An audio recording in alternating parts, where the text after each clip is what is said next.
अखंड भारत न्यूज जनसुराज पदयात्रा के 64वें दिन प्रशांत किशोर पूर्वी चंपारण के बनकटवा प्रखंड के पकही गांव में मीडिया से बात की। प्रशांत किशोर की जनसुराज पदयात्रा आज निमैया पकही से चलकर खरझाकिया गोड़ासहान के चंपापुर कोयरिया गांव से चलकर गिधौना शिखौना नगरवा बगहा बखहा माधोपुर शिखौना महुआ बसवरिया हीरापट्टी भेड़ियाही बेलही होते हुए चिरैया कोठे स्थित महादेव उच्चतर माध्यमिक विद्यालय में रात्रि विश्राम के लिए पहुंचेगी। प्रशांत किशोर ने पदयात्रा शुरू होने से पहले प्रेस कॉन्फ्रेंस में मीडिया के माध्यम से बताया कि अब तक पदयात्रा के माध्यम से वे लगभग 700 किलोमीटर से अधिक पैदल चल चुके हैं।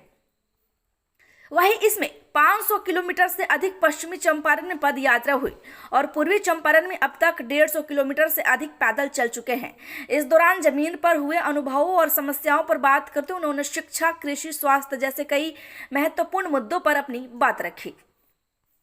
बिहार में भ्रष्टाचार की समस्या पर बोलते हुए प्रशांत किशोर ने कहा कि भ्रष्टाचार पर अंकुश लगाने के लिए आइंस्टाइन बनने की जरूरत है राजनीति में सही लोगों को चुनकर लाने की। दूसरी बात विकेंद्रीकरण, मतलब सत्ता और शासन का विकेंद्रीकरण जितना ज्यादा होगा उतने भ्रष्टाचार में कमी आएगी।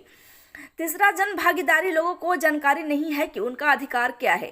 आधार कार्ड फ्री में बनना चाहिए पर जानकारी ना होने की वजह से 2000 से अधिक देना पड़ता है। चौथा, टेक्नोलॉजी का प्रयोग ताकि सारी योजनाओं का सरकार और लोग रियल टाइम असेसमेंट कर सके। वही बताते चले कि प्रशांत किशोर ने 2015 में नीतीश कुमार द्वारा लाए गए 7 निश्चय पर बात करते हुए कहा कि नीतीश कुमार ने 7 निश्चय को आधा अधूरा भी पूरा कर दिया होता तो बिहार की स्थिति आज अलग होती। इस निश्चय में वादा किया गया था कि बिहार के 18 साल से 35 साल के हर बेरोजगारों को जब तक रोजगार नहीं मिलेगा तब तक उनको हर महीने 1000 रुपए दिए जाएंगे, पर आज तक किसी को 1 रुपया भी नहीं दिया गया। इतना ही नहीं, स्टूडेंट्स क्रेडिट कार्ड देने की भी योजना बनाई गई थी पर आज वो कागजों तक ही सीमित रह गया।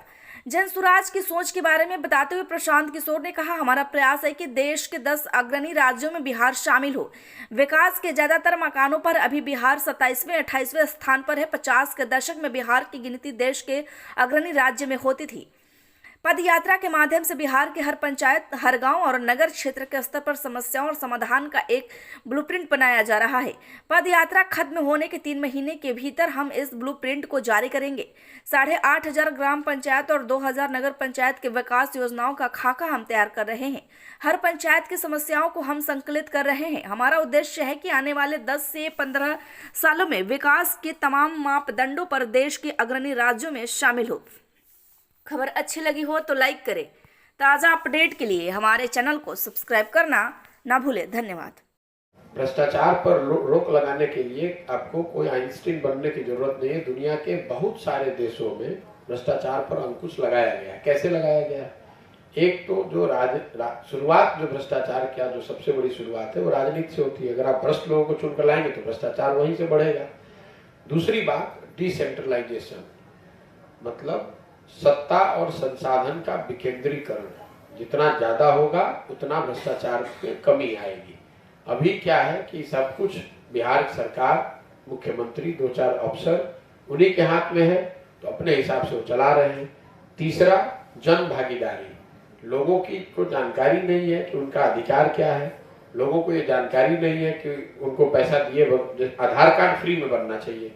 लोगों को जानकारी नहीं है तभी तो 2500 रुपये लग रहा है। चौथा, टेक्नोलॉजी का प्रयोग, ताकि ये जाना, जैसे नल जल योजना बना हुआ है, सारे योजनाओं को आप टेक्नोलॉजी से जोड़कर रियल टाइम बेसिस पर मॉनिटर कर सकते हैं कि कौन बना कौन नहीं बना, बजाय इसके कि सरकारी समीक्षा बैठक में बैठते हैं, अफसर जो बताते हैं वही आप सुनते हैं।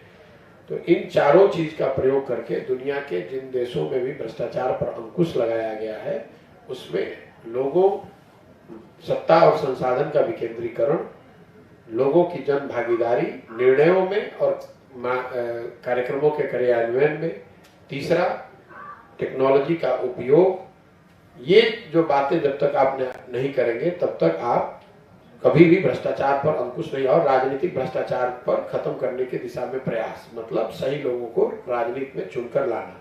जो पूरी पदयात्रा है वो इसी के लिए है। 2015 का अगर आपको स्लोगन याद है तो उसी 2015 में 7 निश्चय का भी स्लोगन दिया गया था, नीतीश के 7 निश्चय। ठीक है, उस 7 निश्चय में 7 जो बातें कही गई थी अगर उसको आधा सुधा भी लागू कर दिया गया होता तो बिहार की स्थिति आज बहुत अलग होती। उसमें पहला जो निश्चय था वो ये कहा गया था कि हर बिहार के हर बेरोजगार को 18 साल से 35 साल के हर बेरोजगार को जब तक रोजगार नहीं मिलेगा तब तक उसको 1000 रुपया कम से कम हर महीने सरकार की ओर से मिलता रहेगा। अब आप यहाँ बैठे हैं, आप पत्रकार हैं, आपको स्लोगन 14-15 का याद है, तो आपको ये भी पता होना चाहिए कि वो किसी को मिल रहा है कि नहीं मिल रहा है। यहाँ तक मेरी जानकारी आज तक किसी को 1 रुपया नहीं मिला। उसी 7 निश्चय में ये भी बताया गया उस स्लोगन के साथ कि स्टूडेंट क्रेडिट कार्ड करके एक योजना बिहार में शुरू की जाएगी ताकि 12वीं के बाद पढ़ाई के लिए किसी भी परिवार को अपने बच्चों की पढ़ाई पर खर्च न करना पड़े। बैंकों से 4% के दर पर बिना किसी गारंटी के लोन मिल सके ताकि लोग उस तरह के कोर्स कर सके जिससे उनको रोजगार मिले। ITI में जा सके, पॉलिटेक्निक जा सके, इंजीनियरिंग कर सके, मेडिकल कर सके, नर्सिंग कर सके, पैरामेडिक्स कर सके। तो उसमें कितने लोगों को आपके क्षेत्र से स्टूडेंट क्रेडिट कार्ड मिला है वो भी आपको जांचना चाहिए।